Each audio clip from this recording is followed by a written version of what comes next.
Good morning, everyone. Welcome to Bountiful Oasis once again. Today we are getting more babies. I have to go to the post office after we're into town. The baby chicks that we ordered a while back are here, and they're holding them at the post office for me. But first, I need to move the ducks we hatched out. These ducks are now just a couple of weeks old. And they are in the brooder box that I'm going to put the chicks in. So I need to move those over into a big tote. And because I don't want them in the same space. First of all, the ducks are going to be a lot bigger than the chicks are. They hatch bigger and they've been growing for about 2 weeks. We hatched these guys out about 2 weeks. We have 5 baby khaki Campbell ducks that we hatched out of our incubator. So I'm going to move them into a tote, and I have like a wire lid that I put on there just in case something would get onto the porch back here. So I'm going to get those moved over. And also, I don't want them in the same one because I put stuff in their food so their legs and stuff grow good. I don't think the chicks need that. And they are very, very messy. Ducks, if you've never had ducks, ducks are messy. Even as babies, they're messy, and I'll show you what I'm talking about. So this is what they do with their water. This was cleaned out last night before I went to bed, and now you can see the mess that they've made. So I have to get them moved. I need to get this brooder box all cleaned up and cleaned out for the baby chicks to go in.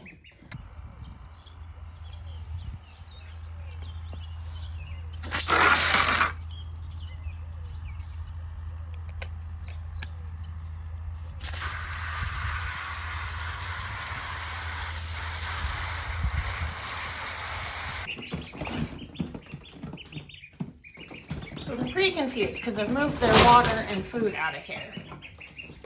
See how messy they are? We're going to get these guys caught, and they're not going to like being caught. And get them moved.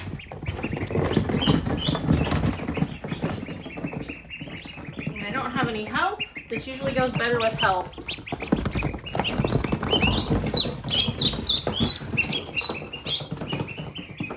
See, look how big they already are. They're much bigger than my hand. They've probably almost tripled in size in just a couple of weeks.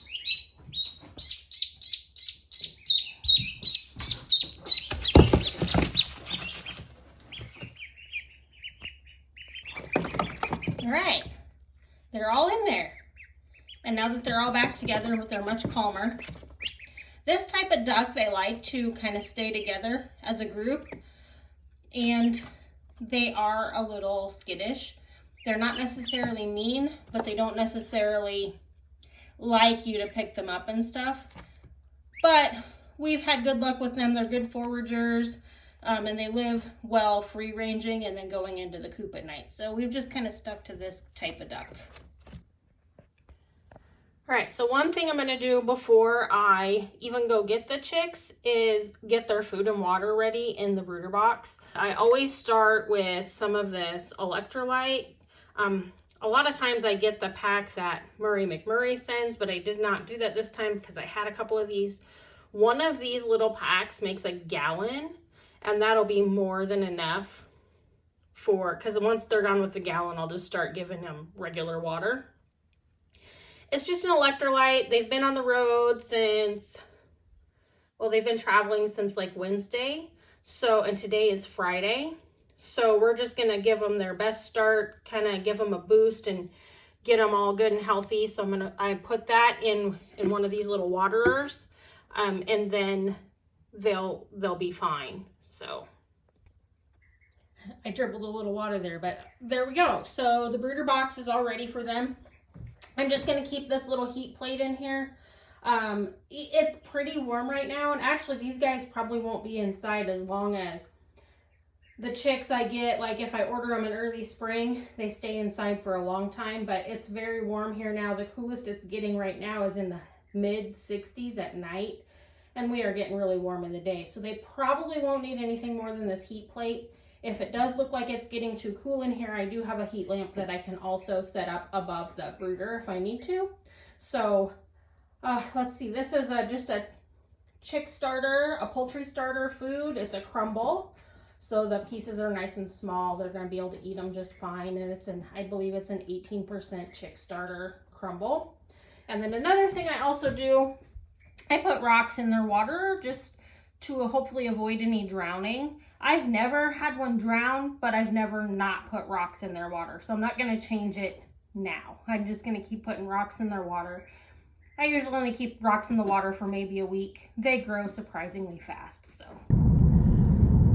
All right, guys, I am headed into town to grab the chicks, so I thought I would just talk with you for a minute. It is 9 miles to the town that holds the chicks. We do have a little town a mile from us, but it's like a little tinier post office, and so like our main one is the one that is 9 miles away. So I'm gonna head there, grab the chicks. I'm not gonna get any outdoor chores done today, unfortunately, this morning, just because I'm doing this, and with any luck, I will get all this done this morning before it's time for me to head to work. At least I'm not gonna have to water. We've had some rain the last couple of nights, which is a nice change. It's been so dry. Things that I've been putting in the ground have been dying. I think it's really because there's no moisture. I think I've had some drift problems, but I think our major problem is the ground is so dry. There's no subsoil moisture. Right, here they are. We're just in the car. They're all in there peeping. They sound good and healthy.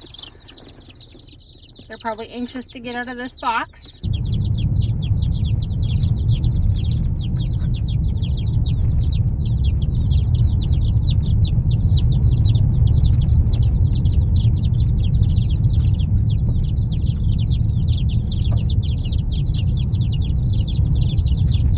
So I am back with the chicks.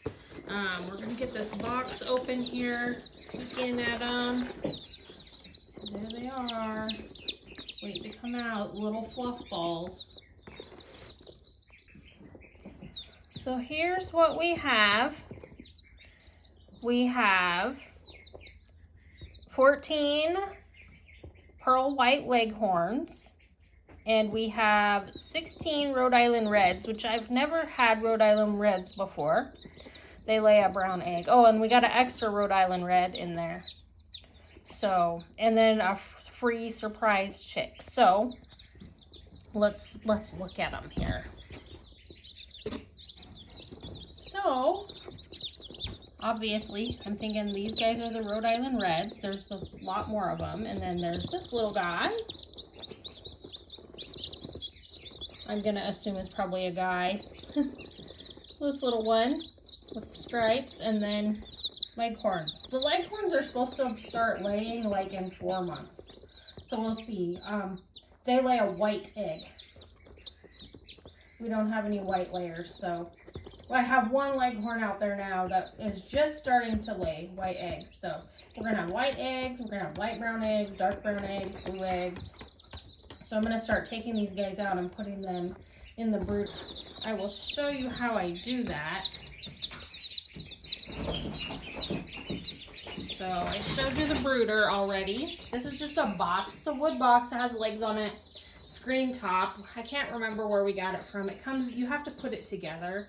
And it's been okay. I mean, it serves its function, but we have to put trays on the floor underneath it if the birds get very big, because they start making a bigger mess. And it doesn't matter what you do, the trays don't catch everything underneath. So eventually I hope to have like a shed or something outside. But so as I take the chicks out, I just kind of make sure they're healthy. Everybody looks really healthy. And I'll show a couple of them where the water is. You just kind of see this, you just kind of gently dip their beak down in it so that they know. And I'll show you that again. They're really quiet right now because they're unsure. So you just gently dip its little beak down in there. And they'll once a couple of them know, they will figure it out. They all look really good and healthy. I have always gotten good, healthy birds from. These came from Murray McMurray. I've always gotten healthy birds from them. They always arrive in good condition. So, and then we're going to show them where their food is.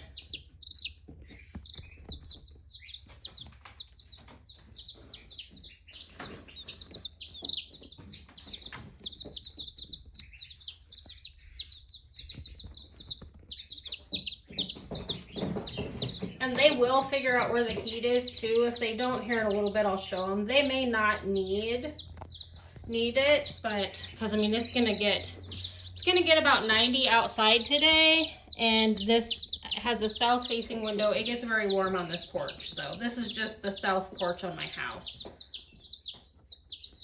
Okay, so I'm gonna get the rest of these guys in here. The water is the most important thing for them to know where it's at. And they will, see this? They will pick at each other, and they may peck at the side, and some of them you may still see a little tip on their beak from, that's how they get out of their eggs.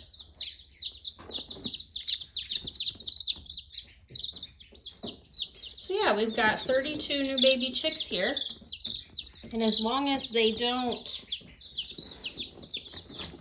smush each other or anything like that, hopefully we'll end up with 32 grown-up chickens. We'll see.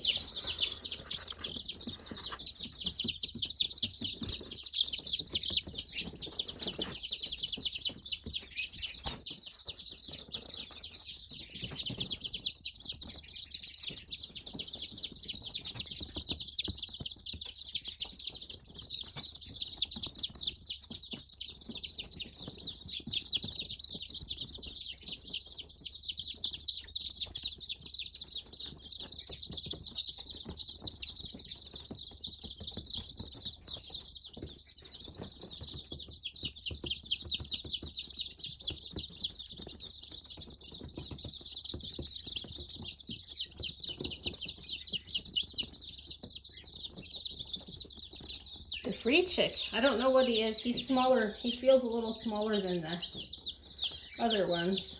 So it'll be, I always like seeing what we get, because it might be something that I would not have thought to order. And a lot of people don't like that free chick because it's a rooster usually. We don't mind having some roosters.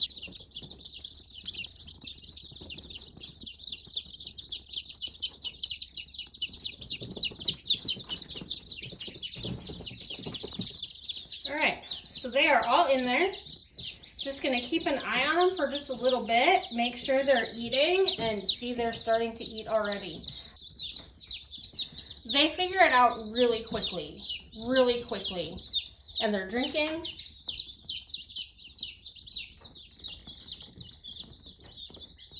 So we aren't going to have to watch them for a real long time. They're doing very well.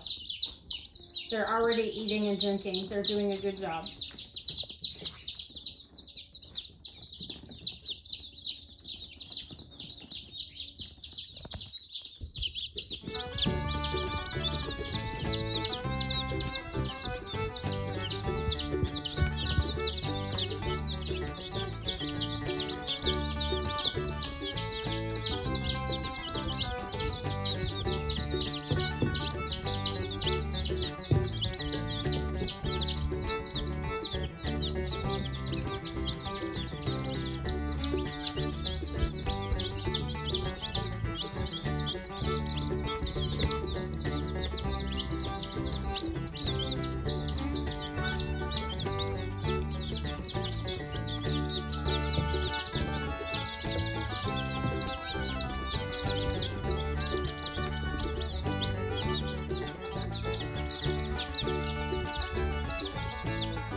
Look at the mess they've already made.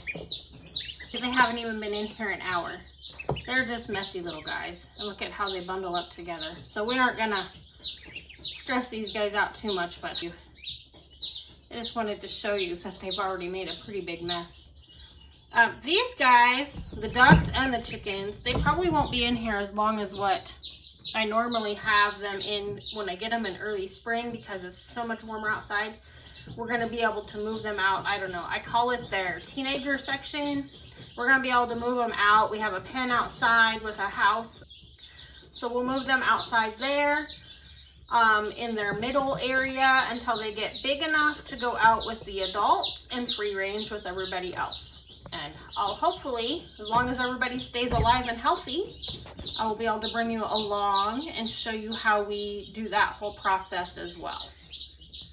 That's all I have for you today. I'm gonna go out here and take a picture. It's a little cool and windy out here today. Hopefully the wind isn't too bad on my sound. Maybe I'll turn this way. Maybe that'll be better. So thanks guys for joining me. That's all I have for you today. I'm gonna head out here and take a picture of my cinnamon yarrow for my Instagram page. I'm on Instagram, Bountiful Oasis. You can follow me there. And again, thanks for joining me. Have a great day. See you on the next one. Oh, almost forgot. If you haven't liked and subscribed, please do that. Give me a thumbs up on this video if you liked it. Subscribe. It really helps my channel. Thanks.